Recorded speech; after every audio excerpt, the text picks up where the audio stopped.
ہو سکتا ہے کہ تم کسی چیز کو پسند ہو حالانکہ وہ تمہارے لیے بہتر نہ ہو، شر ہو، اور ہو سکتا ہے تم کسی چیز کو اپنے لیے جو ہے نقصان دہ سمجھو اور بری سمجھو حالانکہ اسی میں تمہارا خیر ہو۔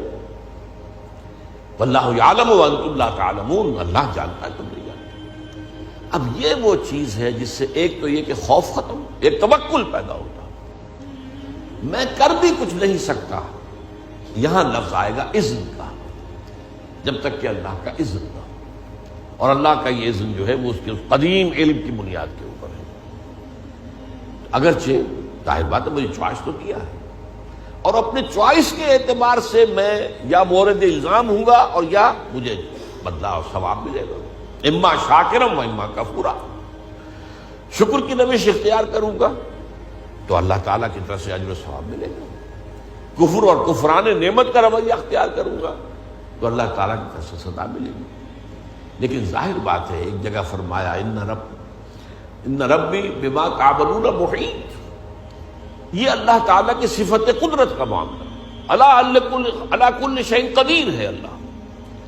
تو جیسا کہ میں نے عرض کیا اس کی قدرت و اختیار کا ایک پہلو وہ تھا جس کو چاہے عذاب دے، جس کو چاہے معاف کر دے، یغفر لمن یشاء ویعذب من یشاء۔ اور اگر میں یہ سمجھوں کہ میں اپنی کوشش اور محنت سے صرف کوئی کام کر سکتا ہوں تو بھی دھوکے میں آ گیا۔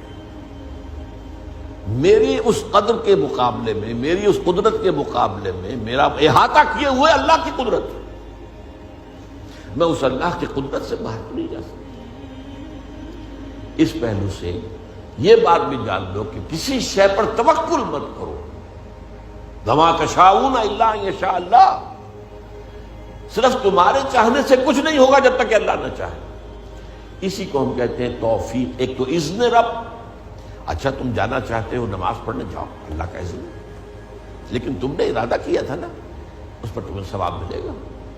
اللہ نہ چاہے تو تمہارا ایک قدم بھی نہیں اٹھ سکتا، تو پہلا قدم اٹھانا چاہو اور اسی وقت جو ہے فالج گر جائے تمہاری ٹانگ پر، تو یہ جو کچھ ہے اذن رب سے ہے۔ اچھا تم چوری کرنا چاہتے ہو جاؤ، تمہارا چوائس ہے، لیکن ظاہر بات ہے کہ اس پر جو ہے تمہاری پکڑ ہوگی، لیکن یہ ہے تمہارا فیصلہ۔ اللہ راستہ آسان کر دے گا تمہارے لیے، چوری کا راستہ آسان کر دے گا، جاؤ۔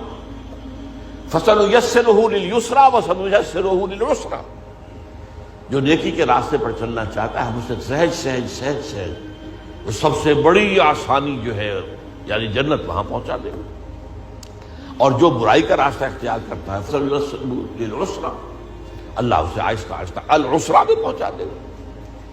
تو توفیق رب، اذن رب، توفیق رب کے بغیر میں کچھ نہیں کر سکتا۔ اسی سے پھر اسی کے بطن سے توکل جنم دیتا ہے۔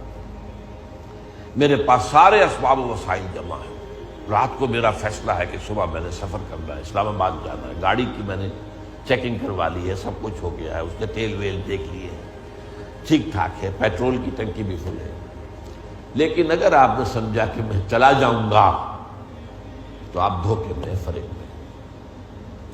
سورہ کہف میں اس کا نقشہ کھینچا گیا ہے، حضور سے فرمایا گیا وَلَا تَقُولَنَّ لِشَيْءٍ إِنِّي فَاعِلٌ ذَلِكَ غَدًا إِلَّا أَن يَشَاءَ اللَّهُ، ہرگز کبھی مت کہنا کہ یہ کام میں کل ضرور کروں گا، مگر اس استثناء کو سامنے رکھتے ہوئے اگر اللہ نے چاہا تو نہیں جا سکتا۔ مجھے کیا پتا، وہ تو کہتے ہیں نا کہ there's many a slip between the cup and the lip۔ پہلوانا جب پیالہ تمہارے ہاتھ میں ہے، جب چاہو پی جاؤ دودھ کو، لیکن اس ہاتھ سے لے کر اس لپ تک آنے میں بہت سے مراحل ہیں، اس میں نہ معلوم کتنی مادی قوتیں جو ہیں، فورسز آف دی نیچر جو ہیں اندر موجود ہیں، ان میں سے کوئی انٹروین کر جائے آپ نہیں پی سکتے۔ There is many a slip between the cup and the lip۔ تو یہ در حقیقت تقدیر کا دوسرا پہلو ہے۔ اس کا یہ مطلب نہیں محنت نہ کرو، کوشش کرو، جد و جہد کرو، امکانی حد تک، اگر وہ نہیں کرتے ہو تو تم پکڑے جاؤ گے، لیکن یہ نہ سمجھو کہ تم اللہ تعالیٰ کی قدرت سے آزاد ہو جاؤ گے اور باہر نکل جاؤ گے اور جو چاہو گے کر دو گے۔ وَمَا تَشَاءُونَ إِلَّا أَن يَشَاءَ اللَّهُ إِنَّ رَبَّكَ، اللہ تعالیٰ رب ہے، إِنَّ رَبِّي بِمَا تَعْمَلُونَ مُحِيطٌ، احاطہ کیے ہوئے، بما یعملون محیط دو دفعہ قرآن میں اور ایک مرتبہ تعملون محیط، احاطہ ہے تمہاری اس قدرت سے باہر، جیسا کہ میں نے کہا اللہ تعالیٰ کی قدرت ہے وہ چھائی ہوئی، ان اللہ علی کل شیء قدیر، وہ ہر شے کو محیط ہے، گھیرے میں لیے ہوئے۔ یہ ہے در حقیقت وہ ہمارے لیے عقیدہ تقدیر، اس اعتبار سے وہ علم قدیم اور اس میں جو کچھ طے ہے، یہ ہمارے لیے سب سے بڑی نعمت ہے۔ اگر اس کا جو سبق ہے سمجھنے کے لیے، تو میں نے کہا صرف ایک فارمولہ کافی ہے، وہ پری نالج ہے، پری ڈیسٹینیشن نہیں ہے۔ البتہ یہ کہ اس کے اندر انسان کی جو چوائس ہے، شاکلہ کے اندر شاکلہ کی حد تک پری ڈیسٹینیشن ہے، لیکن اس شاکلہ کے اندر ایک فری چوائس ہے، اما شاکرا و اما کفورا۔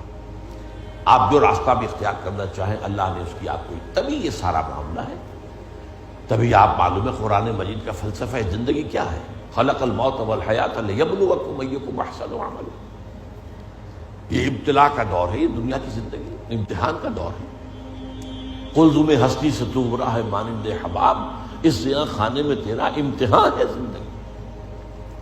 اور یہ کہ ظاہر بات ہے اللہ نیکوکاروں کو جزا دے گا، جو ثواب ہوگا۔ اس نے اخروی زندگی میں اس دنیا کے اعمال کے نتائج کا سامان کر رکھا ہے، جس کو کہتے ہیں اللہ تعالیٰ نے اعد لہم نارا سعیرا، یا ایسے ہی الفاظ ہیں، تیار کر رکھی ہے وہ بڑھتی ہوئی آگ بھی، اور اللہ تعالیٰ نے جنت بھی تیار کی ہوئی ہے، سجائی ہوئی ہے، اور اہل ایمان کے استقبال کے لیے بے قرار ہے۔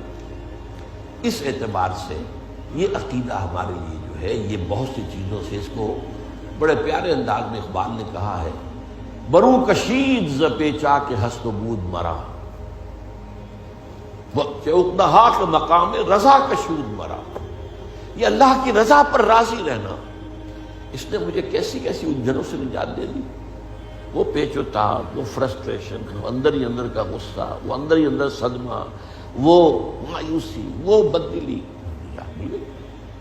وہ خوف، یہ نہ ہو جائے، وہ نہ ہو جائے، کچھ بھی نہیں ہو سکتا، پتہ تک نہیں ہلے گا جب تک اس نے رب نہ ہو۔ اور میرا رب جو ہے وہ ہر شے پر قدیر ہے، اور میرے رب نے جو بات جو میرے لیے لکھتی ہے وہ جو آئے گی، تو مجھے اس کے اوپر کوئی رنج نہیں، کوئی افسوس نہیں، جو بھی آئے